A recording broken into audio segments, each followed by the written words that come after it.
तुला मी गेल्या वेळेस सांगितलं होतं ह्या सर्व गोष्टी मी ह्या घरात खपून घेणार नाही म्हणून. हे सर्व करताना तुला जरा पण आमचा विचार कसा नाही आला ग?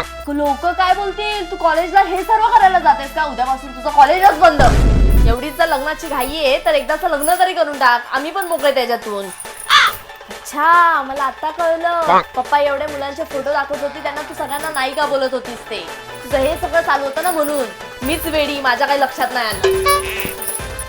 नक्कीच समज मी तुझ्या पप्पांना अजून काय सांगितलं नाहीये ते. त्यांना जर कळलं ना त्यांची लाडकी लेक हे सगळं प्रेम प्रकरण करते, अगं सदमा बसेल त्यांना सदमा. तुम्ही करायला करता पण डोक्याला ताप माझ्या होतो ना. देवा, माझ्या डोक्याला आधीपासूनच इतकं टेन्शन आहे, त्याच्यामध्ये या पोरीने अजून एक टेन्शन दिलं.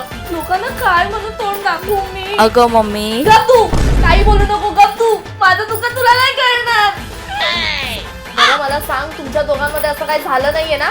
नाही झालं असेल ना तर मला आत्ताच खरं काय ते सांग. माझ्यापासून काय लपवून ठेवलंस ना तर बघ तू. अगं मम्मी, तसं काही झालं नाहीये. नाही, मला आता तुझ्या कोणत्याच गोष्टीवर विश्वास बसत नाहीये. घ्या ते मोबाईल. परत त्याच मुलाशी बोलत बसलीस ना?